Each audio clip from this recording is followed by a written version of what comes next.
안녕하세요. 사랑하는 성도님, 생명의 주님이 우리와 함께 하십니다. 우리와 함께 하시는 주님을 찬양합니다. 기도합시다. 주님, 감사합니다. 하루하루가 주님의 은혜 안에서 이어지는 삶, 또 주님의 말씀에 인도하심을 받는 삶, 주님의 돌보심과 사랑으로 세워지는 삶, 이러한 복된 삶이기 원합니다. 오늘도 이러한 삶을 바라며 또 주님의 말씀 앞에 섭니다.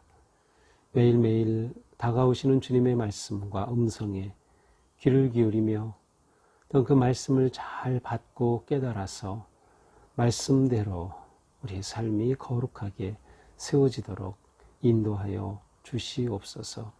예수님 이름으로 기도합니다. 아멘. 네, 오늘 말씀은 사무엘상 25장 23절에서 44절입니다. 네, 어제의 말씀처럼 오늘 말씀도 굉장히 긴 말씀인데요. 제가 한 절씩 말씀 묵상 곧장 나누도록 하겠습니다. 자, 우리는 이제 어제 본문을 통해서 나발이라고 하는 사람과 다윗 간에 있었던 아주 위급한 상황을 보았습니다.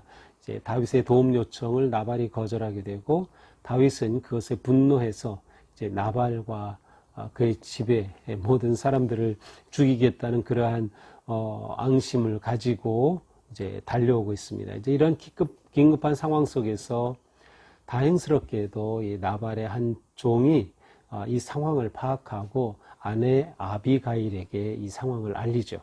그래서 이제 아비가일이 급하게 다윗을 맞이할 준비를 하죠. 그래서 여러 가지 준비물을 가지고 다윗을 만나게 됩니다.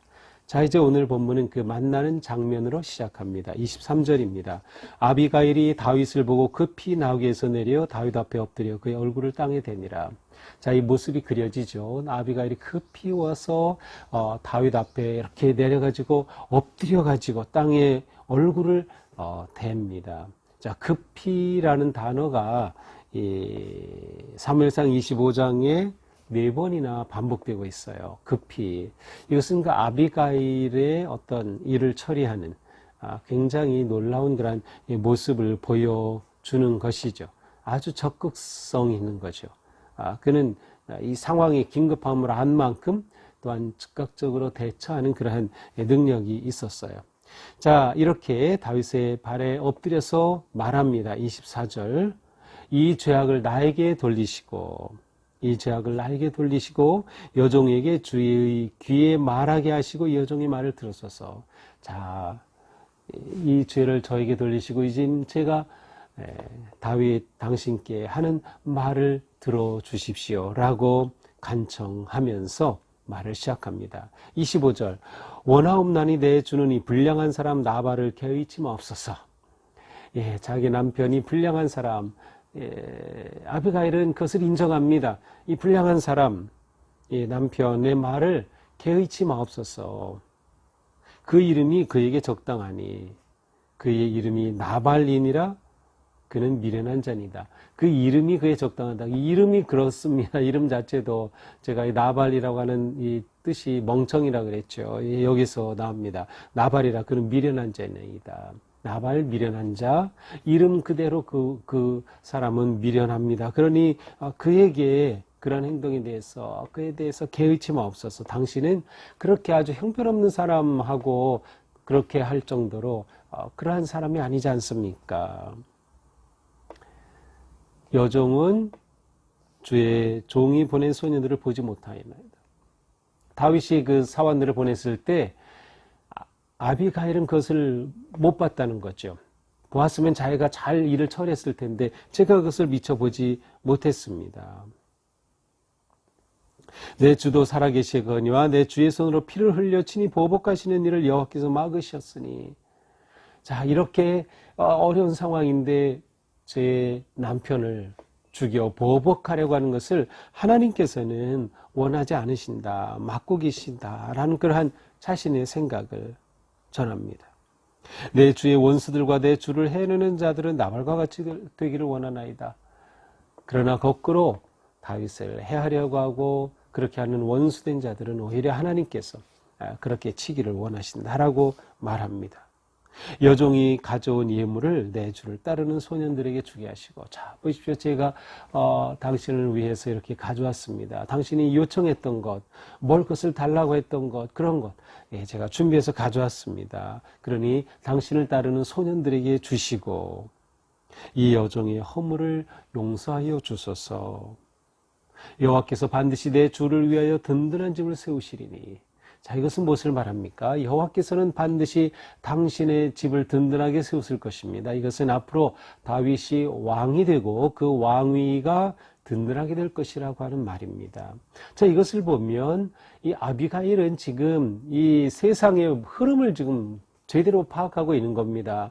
사울이 지금 비록 그렇게 악랄하게 통치하고 있지만 사울 시대는 머지않아 끝난다. 하나님이 세우신 다윗의 나라가 이제 시작된다는 것을 아비가일은 보고 있었던 거죠. 그래서 하나님께서 바로 당신의 왕위를 든든하게 세우실 것이다. 하나님의 섭리와 시대를 보는 눈이 이 아비가일에게 있었습니다. 이는 내 주께서 여호와의 싸움을 싸우시며, 지금 당신이 사울을 피해 도망다니고 이렇게 어려움 가운데 있는데 이 모든 것이 다 여호와를 위한 것입니다 라고 다윗을 인정해주고, 다윗이 하나님께서 세우신 왕임을 간접적으로 이렇게 고백하고 표현하고 있습니다. 29절, 사람이 일어나서 내 주를 쫓아 내 주의 생명을 찾을지라도 내 주의 생명은 내 주의 하나님 여호와와 함께 생명싸개 속에 쌓였을 것이요. 야, 참 굉장한 표현입니다.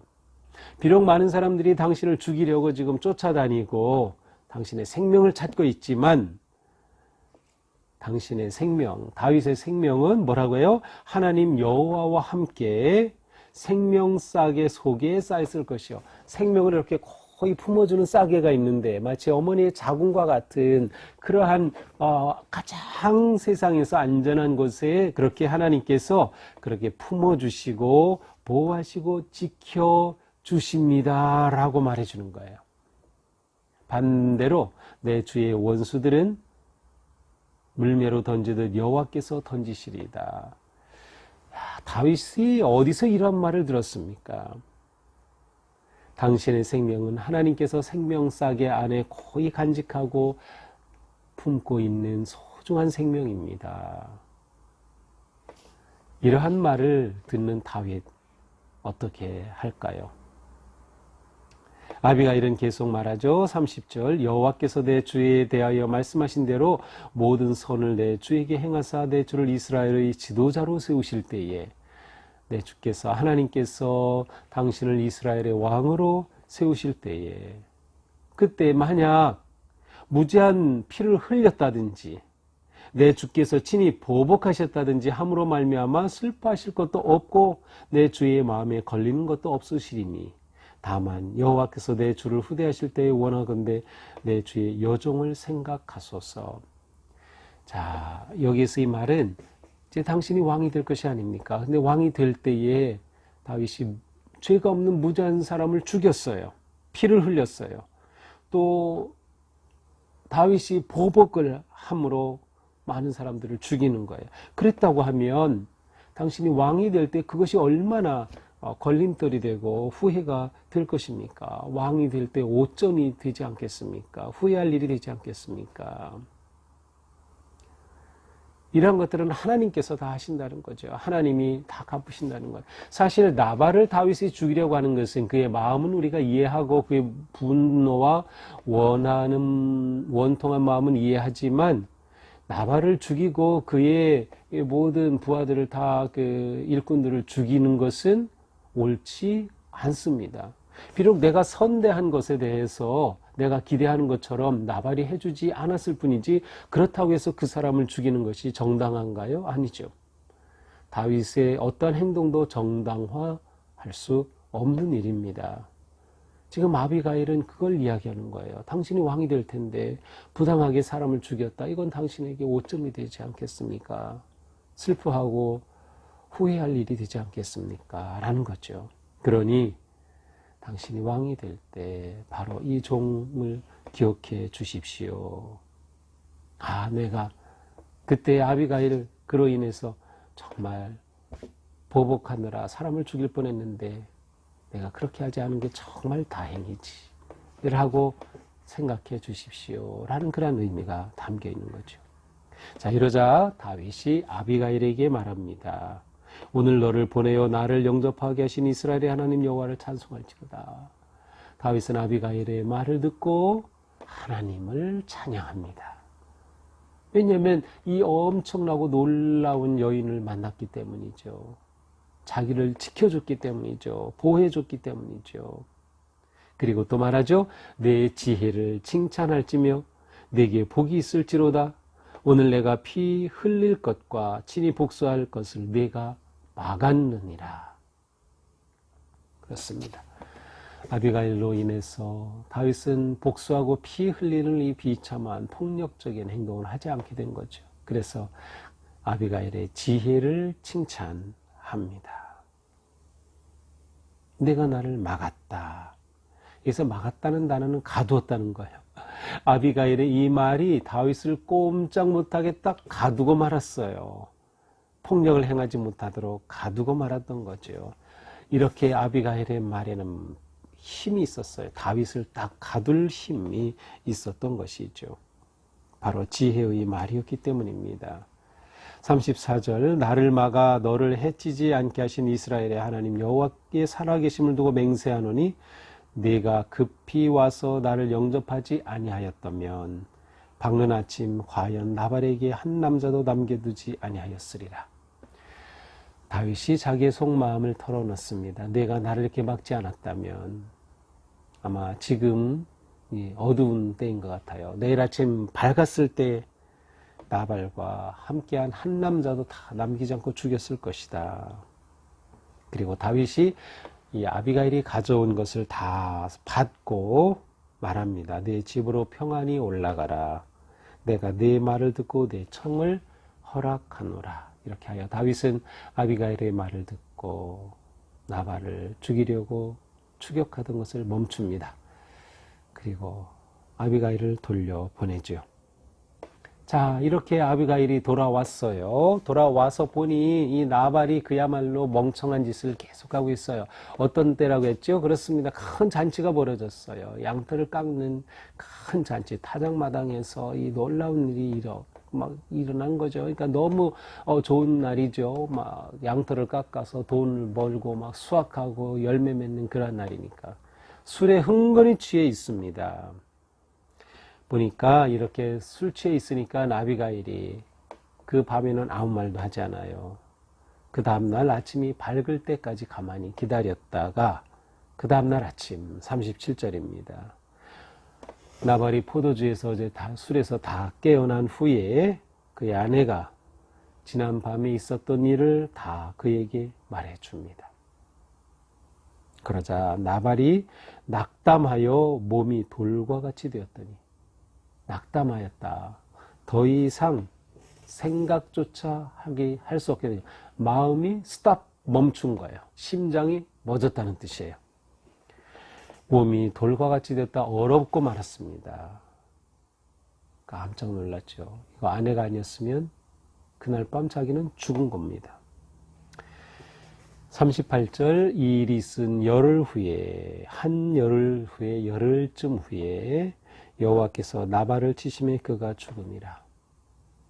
나발은 하나님이 원수를 갚으셨습니다. 하나님은 그럼 나발을 왜 죽이셨을까? 나발을 죽이신 것은 바로 나발은 하나님이 세우신 다윗을 인정하지 않은 겁니다. 하나님을 거역한 거죠. 하나님을 부정한 것이에요. 그래서 결국 그는 하나님을 인정하지 않은 셈이고 하나님께서는 그를 치셨습니다. 하나님이 원수를 갚아주셨죠. 그렇습니다. 다윗이 피 흘릴 것을 멈추었을 때 하나님이 갚아주신 겁니다.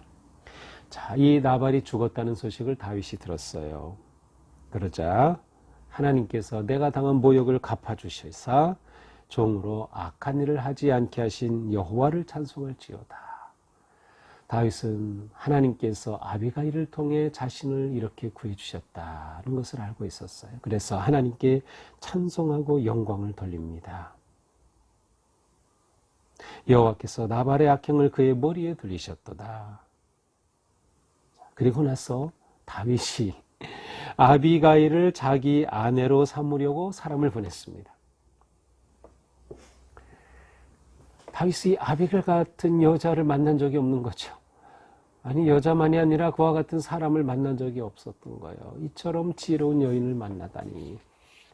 그는 아비가일을 자기 아내로 삼고자 했습니다. 그래서 전령들이 갈멜에 있는 아비가일을 찾아가죠. 그래서 다윗이 당신을 아내로 맞이하려고 합니다. 이렇게 하니까 아비가일이 어떻게 했을까요? 41절. 몸을 굽혀 얼굴을 땅에 대고 이르되 내 주의 여종은 내 주의 전령들의 발 씻길 종이니이다. 하고 급히 일어나 나귀를 타고 그를 따르는 처녀 5과 함께 다윗의 전령들을 따라가서 다윗의 아내가 되니라. 아비가일은 다윗이 아내로 삼겠다고 하는 말을 들었을 때 여종은 내 주의 전령들의 발 씻길 종이다.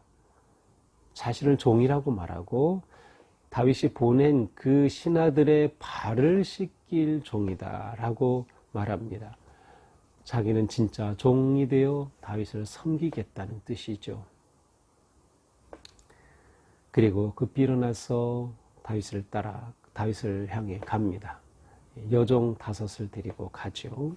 이렇게 하여 다윗의 아내가 되었습니다. 43절에 보니까 곧장 다윗이 또 이스라엘 아히노암을 아내로 맞았더니 그들 2사람이 그의 아내가 되니라. 그러니까 아비가일이 다윗의 아내가 되었고요. 바로 그 즈음에 아히노암이 또 아내가 되었습니다. 그리고 나서 44절은 사울이 그의 딸 다윗의 아내 미가를 갈림에 사는 라이스의 아들 발디에게 주었더라. 다윗의 원래 아내는 미갈이었죠. 사울의 딸. 그런데 사울이 그 미갈을 빼앗아서 발디라고 하는 사람에게 주었습니다. 사무엘 하에서는 발디엘이라고 나오는데 이게 무슨 일입니까? 다윗에게 딸을 아내로 주었는데 그것을 빼앗아서 다른 사람의 아내로 시집을 보내고 말았습니다. 이제 이런 상황에서 다윗은 바로 새로운 아내를 맞은 것으로 생각이 됩니다. 과연 첫 번째 아내는 미갈이었죠. 두 번째 아내가 아비가일일까? 아니면 어떤 분들은 아히노암이 두 번째 아내다. 43절에 나오는 이렇게 보기도 하는데 뭐 딱 규정 지을 수는 없어요. 이제 아히노암으로 보는 이유는 다윗의 큰아들 이름이 암논인데 암논을 낳은 사람이 바로 이 아히노암이기 때문에 아마도 아히노암이 두 번째 아내가 되고 이 아비가일은 세 번째 아내가 아닐까 보통 이렇게 말합니다. 다윗에게는 그의 평생에 10명의 아내가 있었고요. 19명의 아들이 있었고 1명의 딸이 있었습니다. 그러니까 아들이 19이나 되니 다윗의 이 왕위를 잇기 위한 암투가 엄청났을 것을 우리는 볼 수 있어요. 그래서 나중에 보면 다윗의 아들이 쿠데타를 일으키고 압살롬 같은 아들이 쿠데타를 일으켜서 다윗이 왕궁에서 쫓겨나기도 하고 참 우여곡절 많은 그러한 시간을 보내죠. 자, 오늘은 어쨌든 이렇게 아비가일이 아내로 된 것으로 이야기가 끝납니다. 해피엔딩이라고 할 수 있겠죠. 자, 이렇게 아비가일이 아내가 되었다는 것은 이제 다윗에게는 어떤 의미가 있는가 하면 아비가일의 남편이었던 나발이 가지고 있었던 그 엄청난 재산이 이제 다윗의 정치 자금이 되지 않겠습니까? 물론 그것에 관한 내용은 나오진 않아요. 하지만 그러한 것을 우리가 생각해 볼 수 있고요. 또한 아비가일의 남편이었던 나발이 갈렙 자손이었죠. 그렇다고 하면 다윗이 갈렙 자손과 또 관계가 맺어지는 그러한 정치적인 기반을 마련하는 그런 기회도 되었을 것이 아닐까 하는 그런 생각도 한번 해볼 수 있습니다. 자, 오늘 말씀 이렇게 보면서 우리는 이 아비가일의 지혜로운 그러한 삶을 보게 됩니다. 지혜가 무엇인가? 이것이 지혜다라는 것을 아비가일이 그대로 보여주는 것 같습니다. 자, 지혜로운 삶은 지혜로운 언어를 통해서 지혜로운 행동으로 나타나기 마련입니다. 그리고 이 지혜로운 말과 행동은 지혜로운 마음에서 나오는 것, 지혜로부터 나오는 것이죠. 이 지혜라고 한 단어는 구약에서 분별력 혹은 판단이라고 하는 것과 연결되어 있는 단어입니다. 자, 아비가일의 지혜로운 모습은 여러 가지로 나타납니다. 아비가일은 진심이 담긴 말을 합니다. 정말 이 위급한 상황에서 아비가일은 다윗에게 달려가서 진실함으로 그에게 말하고 고백합니다. 그는 정말로 이제 죽게 되었던 남편을 구해내는 거죠. 남편을 살려내는 겁니다. 가정을 지키려는 그의 간절함이 담겨져 있습니다. 그런데 이것만이라면 다윗이 감동을 받았을까요? 뭐야, 너도 똑같은 아내지 하고 죽일 수도 있어요. 그런데 이 아비가일의 지혜로운 모습은 바로 그의 말에 담긴 내용을 보면 잘 알 수 있어요. 처음부터 끝까지 다윗을 위하는 마음입니다. 아비가일은 자기 문제 때문에 다윗에게 갔어요. 자기 남편을 구하려고, 자기 가정을 지키려고 다윗에게 갔지만 그것을 말한 것이 아니라 다윗에 관해 계속 말하고 있는 겁니다. 당신은 왕위에 오를 자입니다. 당신이 이렇게 복수하면 당신은 왕위에 오를 때 오점을 남기게 됩니다. 하나님께서는 당신을 보호하고 계십니다.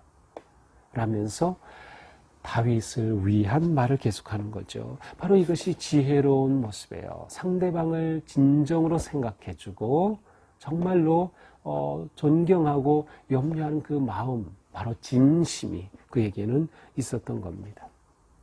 또한 이 아비가일의 말에는 이미지가 있어요. 가장 멋진 이미지가 무엇입니까? 다윗에 대해서 당신은 하나님 여호와와 함께 생명싸개의 속에 쌓여 있습니다. 아마 다윗은 이 한마디에 마음이 다 녹아내렸을 것 같아요. 이 이미지가 보여주는 것이 어떻습니까?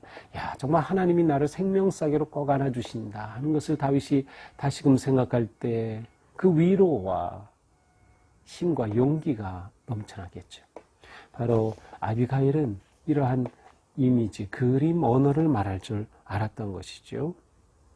또한 아비가일은 상대방의 입장에 서서 상대방을 위한 진정한 축복의 말을 해 주었습니다. 그래서 얼핏 보면 이 아비가일의 요청은 자기 자신을 위한 것이라기보다는 바로 다윗 당신을 위해서입니다. 바로 누구나 봐도 이렇게 받아들일 수밖에 없이 정말로 다윗을 위한, 상대를 위한 그런 요청을 하고 있었습니다. 그런데 이 모든 것에서 더 중요한 건 무엇입니까?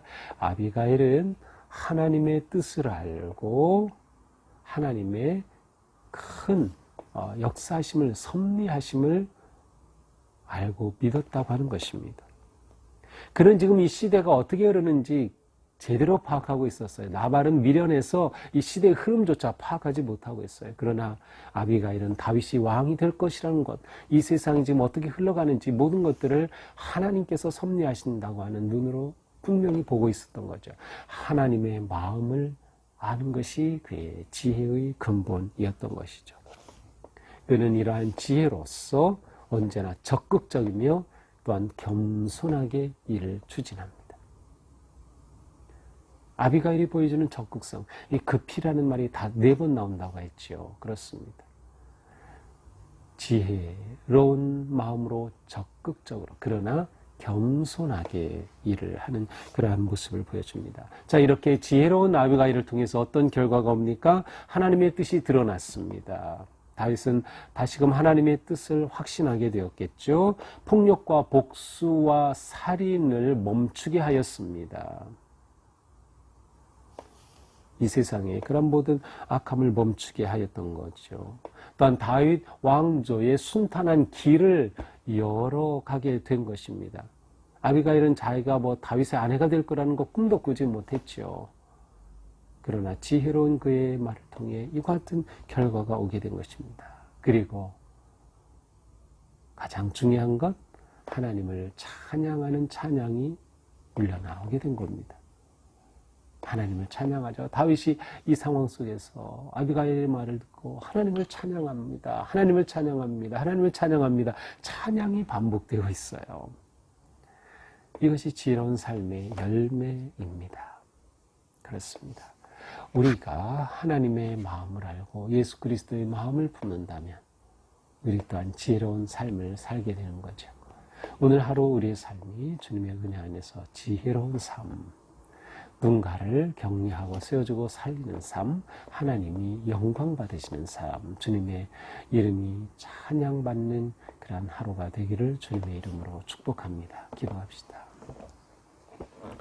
주님, 오늘 말씀을 보면서 저희들에게 아비가일과 같은 그러한 지혜를 주시기를 원합니다. 저희가 하나님의 마음을 알고 하나님의 뜻을 알며 예수님의 성품을 닮아 지혜로운 인생 살게 하여 주시옵소서. 우리를 향하신, 우리 가정과 교회와 또 이 나라를 향하신, 열방을 향하신 하나님의 섭리와 뜻과 인도하심을 신뢰하며 지혜롭게 하루하루를 믿음으로 살아갈 수 있도록 잡아주시옵소서. 저희가 지혜로운 인생이 되어 선하고 아름다운 믿음의 열매를 풍성하게 거두는 복된 하루가 되게 하여 주시옵소서. 예수님 이름으로 기도합니다. 아멘. 네, 오늘도 주님의 은혜 안에서 우리의 삶이 지혜롭고 또한 거룩하고 행복하기를 축복합니다. 사랑합니다.